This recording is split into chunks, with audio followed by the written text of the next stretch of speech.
Bom dia, irmãos.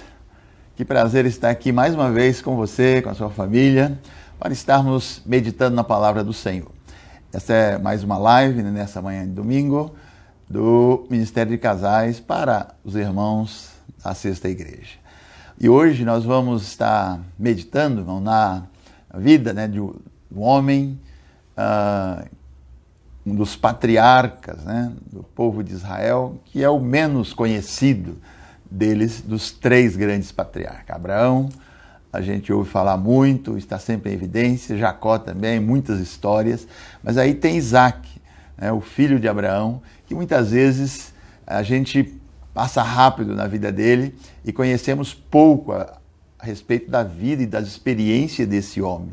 Mas, sem dúvida alguma, podemos aprender muito com a vida de Isaac, a começar talvez do seu próprio nome, Isaac, sorriso gostoso. E por que isso? Porque ele foi prometido a Abraão desde quando Deus o chama aos 75 anos, dizendo, eu farei de ti uma grande nação, tu serás pai de muitos povos. E Abraão, o tempo vai passando, e ele não tinha filho. E aí somente quando ele tem 99 anos, a sua esposa já 89 anos, segundo a biologia, não tinham mais condições de terem filhos. Aí Deus aparece para ele, para Abraão, e fala, o ano que vem, tempo, na primavera, Sara vai ter um filho. E ela então escuta isso e fala, e ri internamente, porque é uma situação impossível aos olhos humanos. Então Isaac foi o produto de um milagre de Deus, uma intervenção especial. E esse homem, irmãos, tem algumas características muito especiais. Ele então vive ali, imagina, sob os cuidados dos seus pais. O seu meio-irmão Ismael foi dispensado, dispensado de casa quando ele tinha por volta de 14 anos. E ele então é cuidado pelos seus pais, já velhos, uma pessoa muito caseira. Mas ele aprendeu com certeza com seu pai experiências extraordinárias que ele vai colocar em prática em sua vida. Então hoje nós vamos meditar um pouco sobre a vida de Isaac. E o texto que eu gostaria de usar como base é o livro de Gênesis, capítulo 26, versículos de 12 até o 25 e depois 32 e 33. Então convido você, Gênesis, capítulo 26, versículos de 12 a 25 e depois o 32 e o 33. Vamos lá?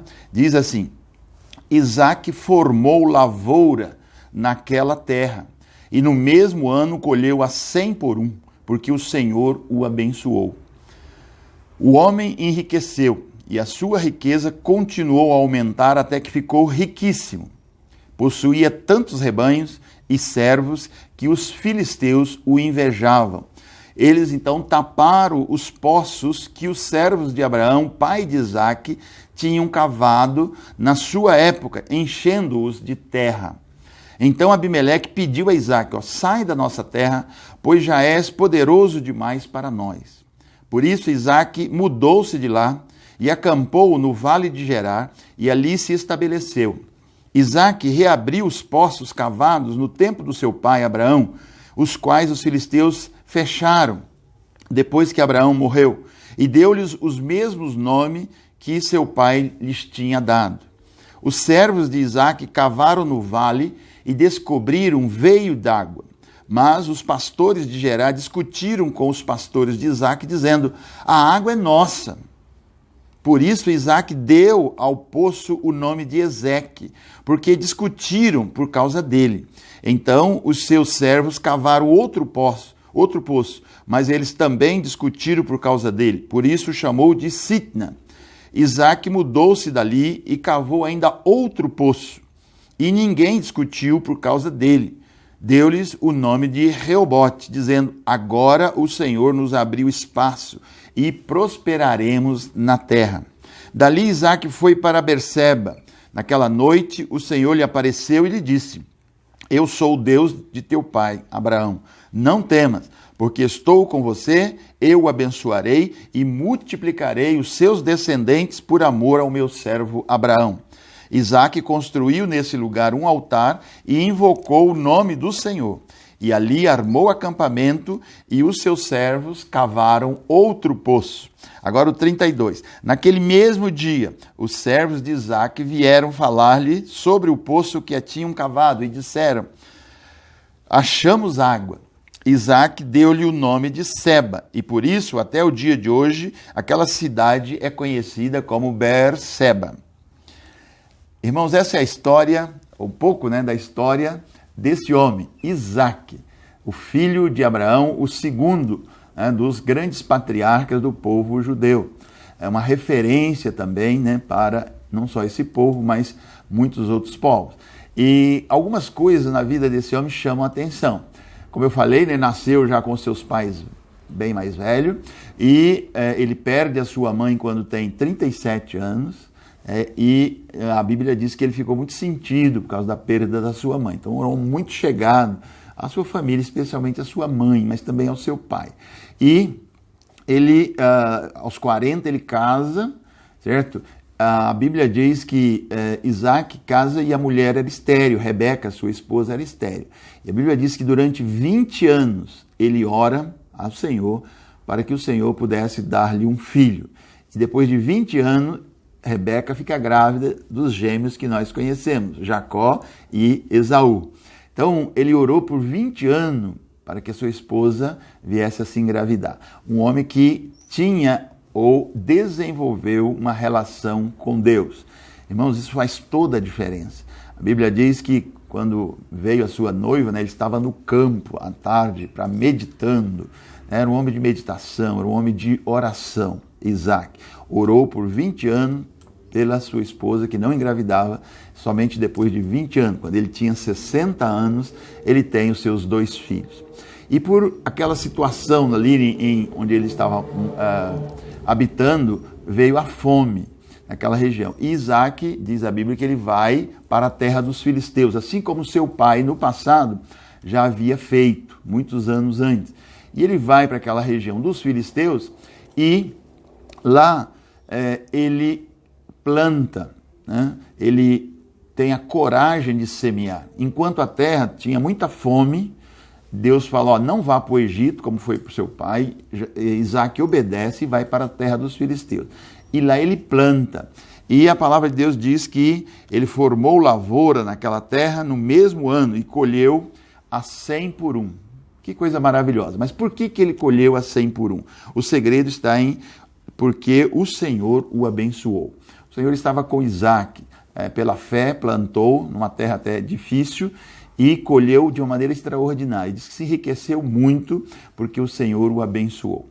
Irmão, a primeira expressão que me chama a atenção aqui é a coragem de Isaac de plantar numa terra estrangeira, numa situação que ele desconhecia. E Deus o abençoou e ele colheu a 100 por 1. Somente, irmãos, nos últimos anos, tá? Isso aí não é interessante. Essa colheita de 100 por 1 ocorre. O Brasil hoje, por exemplo, depois de muito tempo batendo cabeça, consegue colher a 100 por 1. O que significa isso? Você plantar uma unidade e colher 100. Por exemplo, hoje se colhe, num hectare a gente planta um saco de milho, por exemplo, e colhe 100. Hoje tem gente colhendo 200, 250 sacos, ou seja, 250 ou 200 por 1. Mas até há pouco tempo atrás, isso aí há coisa de 20 anos, não se colhia 100 por 1, era muito difícil. Poucas culturas hoje permitem essa colheita tão abundante. E veja bem, há 4.000 anos atrás, quase 4.000 anos atrás, Isaac planta, Deus abençoa e a colheita foi farta. Farta a tal ponto que as pessoas ao redor dizem que ele ficou rico, e os filisteus tinham inveja dele. E por causa dessa inveja, criou-se uma série de situações que eu gostaria de chamar a atenção sua hoje, que é onde nós vamos enfocar o nosso estudo. Eles tamparam, jogaram terra, entulharam os poços que Isaac usava para regar as suas plantas e dar de beber para os seus animais. Veja bem, irmãos, nossa meditação é desentulhando os poços. Irmãos, muitas vezes, em função da bênção do Senhor sobre a minha vida, sobre a sua vida, existe da parte do inimigo inveja. E aí vem desentulhar os seus posses. E você hoje pode estar sentindo como em alguma área da sua vida alguém está entulhando, né? Jogando entulho, querendo destruir aquilo que é fonte de vida. E esse é o desejo do inimigo de nossas almas. O nosso inimigo, né, o diabo, ele desde muito, ele arma estratégia para entulhar os seus posses, para tirar a sua alegria, para destruir aquilo que lhe dá felicidade, que lhe dá alegria. Então, na vida de Isaac isso aconteceu também. E vamos ver a reação desse homem. Veja bem, ele passando naquela terra, ele desentulhou os poços que o seu pai havia feito no passado.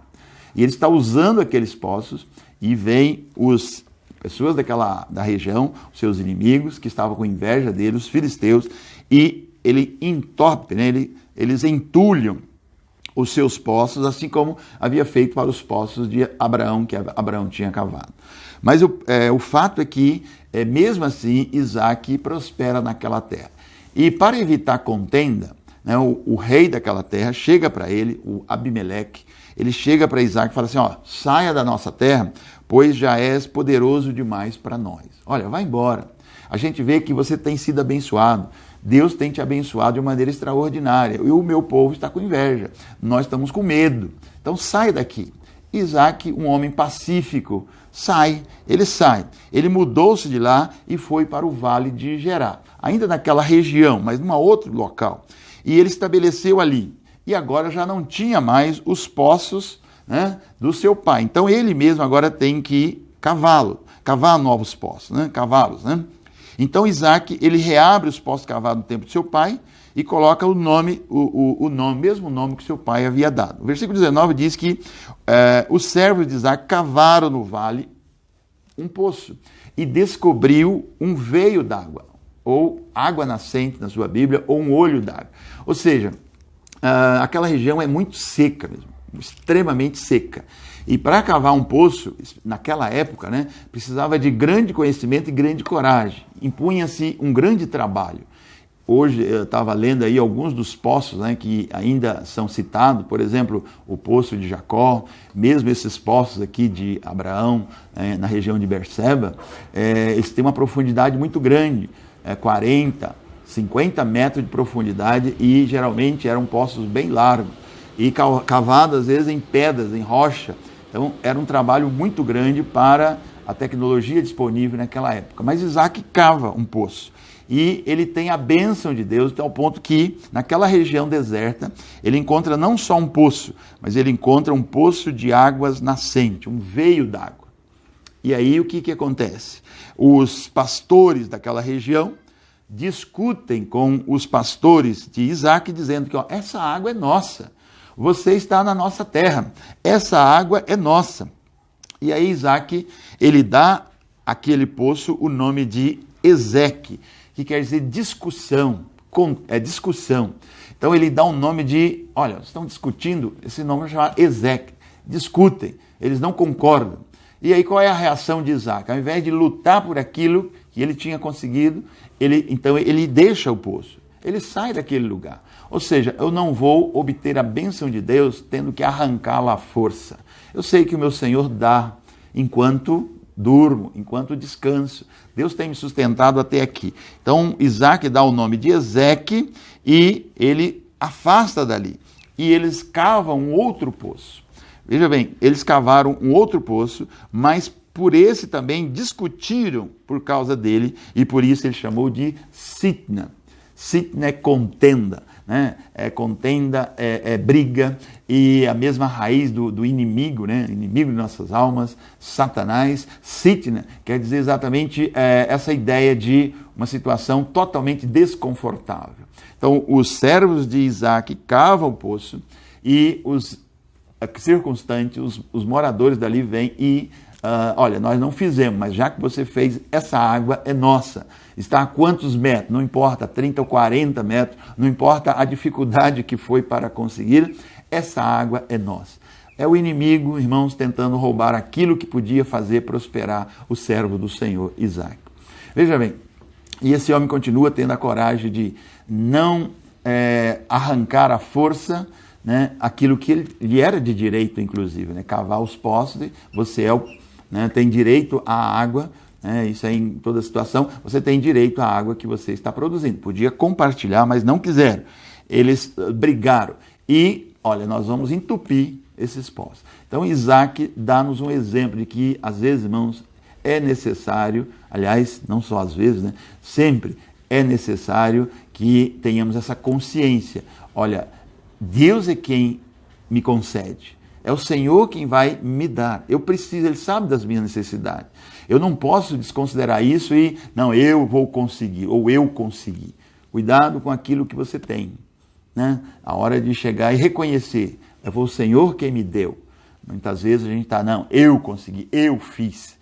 E aí nós não somos nada, a situação atual tem mostrado isso, nós estamos na dependência de Deus. Vamos crescer nisso. Isaac cresceu nessa dependência. E ele então não luta pelas coisas que os inimigos têm contendido com ele. Ele se afasta, era um homem de paz. E eles foram e mudou-se dali e cavou um outro poço, e ninguém discutiu por causa dele. Agora ele cavou um terceiro poço, e depois de ter desentulhado tantos, por esse ninguém contendeu com ele. Por isso ele dá o nome de Reobote. Reobote quer dizer liberdade, largueza de espaço, né? Espaços abertos, na realidade. Então ele dá um nome ali, olha, nesse lugar nós podemos crescer. O inimigo não está contendendo por isso, Deus tem novamente nos abençoado, e agora o Senhor nos abriu espaço e nós prosperaremos na terra. Essa é a visão desse homem, irmão.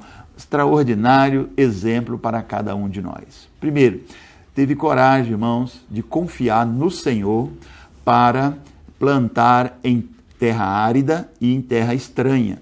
E ele não conhecia, não dependia dele, mas eu vou confiar no Senhor. E confiando no Senhor a sua semente, o Senhor recompensa 100 por 1. De uma maneira extraordinária. Quando nós confiamos no Senhor, irmão, às vezes a recompensa é extraordinária. Muitas vezes nós temos que baixar as nossas armas e deixar que o Senhor lute por nós. Aliás, Ele já tem a vitória para cada um de nós. Ele conhece as nossas necessidades e Ele luta por nós. Então, a nossa responsabilidade é plantar. Isaac plantou. Onde ninguém apostava, onde ninguém fazia, ele chegou e plantou naquela terra, na terra que ele estava. Então, o lugar onde você está, irmão, é o lugar de você plantar. O crescimento vem do Senhor. E o que é plantar? Para muitos de nós, irmãos, significa ter a coragem de botar em prática aqueles projetos que, por uma razão ou outra, nós estamos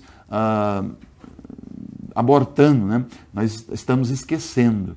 Aquele projeto que você tem ou tinha para você, para o seu casamento, para os seus filhos. Muitas vezes, em função da situação, olhamos em volta, puxa, estamos vivendo momentos difíceis, sim, mas aí nós tentamos a esquecer dele. Irmãos, traga a memória e coloque em prática, né? Plante, né? Coloque em prática aqueles projetos, aqueles planos que você tem no seu coração, o que Deus tem colocado no seu coração. Peça a orientação de Deus. Primeiro ele falou, Isaac, não vá para o Egito, mas fique na terra dos filisteus. Aparentemente uma contradição. Isaac obedece. Então obedeça o Senhor, mas coloque em prática aqueles planos, aqueles projetos que Deus tem colocado no seu coração. Mesmo uma situação difícil nos nossos dias hoje. Isaac teve essa coragem, confiou no Senhor e Deus lhe deu abundante colheita. Segunda coisa que eu aprendo com este homem é que, às vezes, irmãos, preciso desentulhar poços para que Deus possa permitir que esse projeto ou essa atividade que eu estou colocando em prática se expanda, seja abençoada, seja bem-sucedida. É preciso desentulhar poços que o inimigo entulhou. O que é isso? No caso de Isaac, os poços cavados pelo seu pai, Abraão, muitos anos antes, naquela mesma terra. Os inimigos o entulharam. Veja bem, irmão, isso era uma declaração de guerra para a situação que ele estava vivendo. A água era vital, mas o inimigo, na realidade, não queria aproveitar-se totalmente da água. Ele queria impedir que Isaac o fizesse. Então ele entope os poços, e aí ninguém se beneficia dela. É coisa irracional, mas ainda assim é essa maneira, o modus operandi do inimigo. Às vezes na sua vida tem algumas coisas que foram encobertas, foram entulhadas. E é preciso desentulhar, tirar a sujeira de lá. Às vezes tem mágoas, né, em alguma área da sua vida, em algum poço da sua vida. Tem situações que precisam ser resolvidas. Tem rancores, né, encoberto ali. É preciso retirar e limpar, irmão. Retirar, limpar os poços antigos e restaurar a capacidade dele de gerar vida. Tem pessoas que infelizmente estão carregando esses entulhos por longa data na sua vida. Eu não conheço você, mas às vezes isso acontece. Eu vou contar uma experiência, né, conhecida, muito próxima minha, uma pessoa muito chegada, muito querido. Ele carregou por 22 anos uma mágoa mortal de um ex-amigo. Era um amigo e por alguma razão boba brigou com esse amigo e falou: olha, eu vou te matar. E aí eu falei: puxa, mas você não pode fazer isso. Ele falou: não, eu vou matar no meu coração, vou matá-lo. Durante mais de 20 anos ele carregou essa mágoa e a razão foi tão tola, tão boba, até que um dia ele se quebrantou diante do Senhor e falou: eu preciso perdoar. É um entulho que ele carregou por mais de 20 anos, não compense. Ele perdoou então a pessoa e a razão que ele tinha, a causa, né, que tinha trazido tanto desgosto por tanto tempo. Isso não é bom, traz consequências danosas, ruins para as nossas vidas.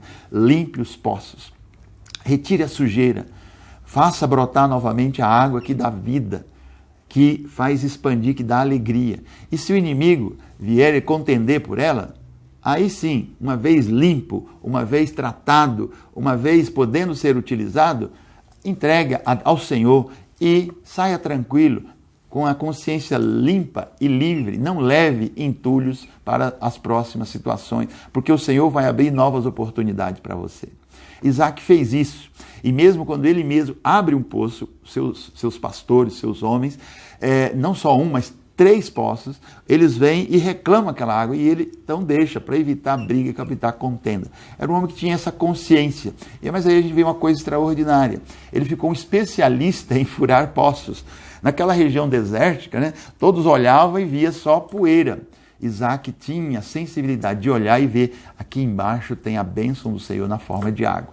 Água no deserto, ou em qualquer lugar, mas especialmente no deserto, naquela região do sul de Israel, é extraordinária. E ali é o deserto, é o limite do habitável. Tanto é que quando você lê a Bíblia, várias expressões vão dizer que Israel ia de Dan até Berseba. Ou seja, ia do extremo norte, muita água, terra muito boa, até o extremo sul, e o extremo sul habitável era Berseba. E quer dizer o poço do juramento, ou o poço do Sete, né, Berseba. E por que isso? Porque é nesse poço, né, no último aqui que nós citamos, que Isaac dá o nome de Seba. Se você ler o texto, nós pulamos aí alguns versículos, o comandante dos filisteus, com o seu general e o seu conselheiro, né, Abimeleque, Ficol e Alzate, os seus homens mais proeminentes, eles vêm até Isaac para dizer: nós queremos fazer um tratado de paz com você, queremos fazer um juramento de paz, porque nós reconhecemos que Deus está com você, que tu és o abençoado do Senhor. E por que eles viram isso? Porque Isaac deixava para trás os poços cavados para evitar guerra com os homens daquela terra, os súditos, né, do Abimeleque, mas quando ele cavava um novo poço, de novo tinha água. Deus o abençoava naquela terra seca, tão seca que se não tiver um poço com água, não se planta, não se cria nada, morre tudo. Por isso que Dan até Berseba ainda hoje é, né, uma grande cidade, segunda cidade de Israel, prosperou extremamente em volta, e os poços, né, de Isaac, os poços de Abraão estão lá até hoje. Aliás, conhece ao redor desses poços, né, algumas cidades. Reobote, por exemplo, uma pequena cidade, lá, uma cidade, aliás, não é tão pequena assim, onde tem o poço de Isaac, e ao redor ali uma cidade de Reobote, até hoje, né, onde tem um dos maiores, mais famosos institutos, né, de pesquisa do mundo, o Instituto Weizmann. Nessa cidade de Reobote, cresceu ao redor do poço que Isaac cavou. Ou seja, Deus abençoou aquele homem. E essa bênção causou desdobramento, como Deus prometeu a Abraão, confirmou em Isaac, depois também em Jacó, ele também direciona para cada um de nós. Aquilo que ele me fez pela fé, abençoou naquele momento, mas também foi canal de bênção para povos até hoje. A pessoa sabe que naquela terra tem água, né, a profundidades grandes, e eles vão buscar essa água inspirado no exemplo de Isaac, que foi o primeiro, depois que Abraão lhe ensinou onde cavar. Irmão, pela fé, né, ele conseguiu fazer isso e restaurou os poços do seu pai, ou cavou novos poços, mas não brigou por ele. E agora Deus então lhe concede um espaço, Reobote, ninguém luta por ele, então Isaac tem espaço para crescer, para se expandir naquele lugar. Então ele fica naquele lugar por um tempo, nós não sabemos quanto, mas ele persegue, ele continua descendo em região sul, e ele vai até Berseba, que o seu pai tinha passado naquela terra e havia batizado aquele lugar como Berseba, o poço dos 7. O que são os 7? Abraão pega 7 cordeiras para fazer uma aliança com o Abimeleque. Não era o mesmo. Então nós temos observado aqui, quando lemos a Bíblia, que o Abimeleque de Abraão, junto com seu general, o Ficol, não eram os mesmos agora de Isaac, passaram muitos anos. Então, acredita-se que Abimeleque é mais um título do rei daquela terra. Se chamava de Abimeleque. E o Ficol é também um título do comandante do exército. Então, Abimeleque Ficol vai sempre repetir, porque é um título dado às pessoas que comandavam o exército ou ao rei daquele lugar. A gente pode achar que são os mesmos, né? Abimeleque Ficol do tempo de Abraão vem agora para Isaac. É muito pouco provável. São outros homens com os mesmos títulos, mais do que mesmos nomes. E eles então, com Abraão, eles haviam feito ali um juramento nessa região de Berseba. E esse juramento foi chamado de Beer-Shevua, que é uma expressão de o juramento dos 7.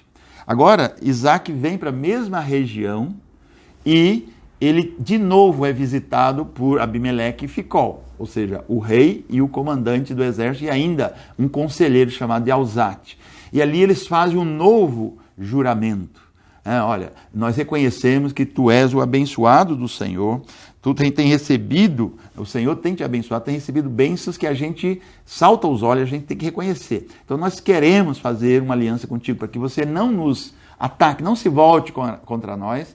E assim como, eles dizem, assim como nós fomos bondosos para você e para teu povo, teus pastores, teus rebanhos, tua família, você seja conosco. Na realidade, eles tinham expulsado a Isaac. E Isaac reconhece isso, né? Olha, vocês vieram a mim, vocês me expulsaram do meio de vocês, vocês me mandaram embora e agora vem a mim. Então eles falam, não, viemos porque nós estamos vendo que o Senhor é contigo, tu és o abençoado do Senhor e nós queremos fazer um juramento. E aí, naquele mesmo dia, os pastores, coincidentemente, estão cavando um poço. Recebe aquela comitiva, Isaac vai atendê-los, faz o juramento com eles, e no dia seguinte, né, como aqueles homens partiram, aquela comitiva real, os pastores de Isaac vêm informá-lo, né? Por isso que nós lemos lá depois do 32. Naquele mesmo dia, os servos de Isaac vieram falar sobre o poço que eles tinham cavado, e eles disseram, achamos água, era um novo poço. E Isaac deu-lhe o nome de Seba. Veja bem, o primeiro do seu pai era Shevua, quer dizer, o poço das 7 ovelhas que Abraão tinha separado para fazer um juramento. Agora é Beer-Seva. No original, né, esses nomes são bem parecidos. Então é por isso que é chamado do poço do juramento. Ou seja, ele tinha jurado com os seus, o rei ali, que eles não iriam atacar-se mutuamente. Então ele chama de Seva. Então, os dois passam a ser a referência naquela região para o poço e aquela região ali ao redor. Então, Beer-Sheba, o poço das 7 ou o poço do juramento. É o que você vai encontrar na sua Bíblia, as duas traduções são possíveis.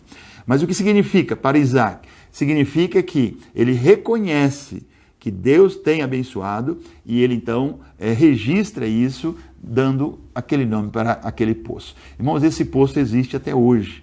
né, nessa região. Berseba se prosperou muito, é o extremo habitável, antes do deserto, difícil, e em função da bênção do Senhor para esse homem, essa cidade até hoje ela prospera e se mantém. Deus abençoa em terra árida. Deus abençoa os seus servos em terras áridas, em momentos difíceis. Irmãos, eu e vocês estamos sob o cuidado do Senhor. O meu conselho, assim como Isaac, desentulhe os poços da sua vida, da sua casa, da sua família. Apresente-se na presença do Senhor limpo, desimpedido, para que Ele possa permitir que águas fluam. A palavra de Jesus é clara, né? Do interior daquele que beber da água que ele fluirão rios de água viva. Experimente, tenha experiências, intimidade com o Senhor. E do teu interior fluirão rios de água viva que irão abençoar a você primeiro, mas também vai chegar e atingir aqueles que estão ao seu redor. Vão reconhecer que também você é o abençoado do Senhor. E isso faz com que na nossa vida nós possamos ver a potencialidade que tem no meio em que estamos, mesmo que as dificuldades sejam muito grandes, mesmo nesse momento, né, de dificuldade que estamos passando, podemos ver que o Senhor pode operar milagre, pode realizar coisas extraordinárias em nossa vida, quando nos apresentamos a Ele com a coragem de plantar em lugar deserto, depois de limparmos os poços eventuais na nossa vida. Aqueles que guardam mágoas, rancores, entulho. Retire isso da sua vida, apresente diante do Senhor e se tu uma bênção. E vamos colocar em prática aquilo que aprendemos com Isaac, esse patriarca, né? Abraão, Isaac e Jacó, cuja vida foi um sorriso aberto. Que isso também seja na minha vida e na sua vida, para a honra e glória do nome do Senhor. Que Deus te abençoe. Daqui a pouco nós teremos o nosso culto online, às 17 horas, e que seja uma bênção para você e para cada um de nós. Uma boa semana, meu irmão, em nome de Jesus. Um abraço.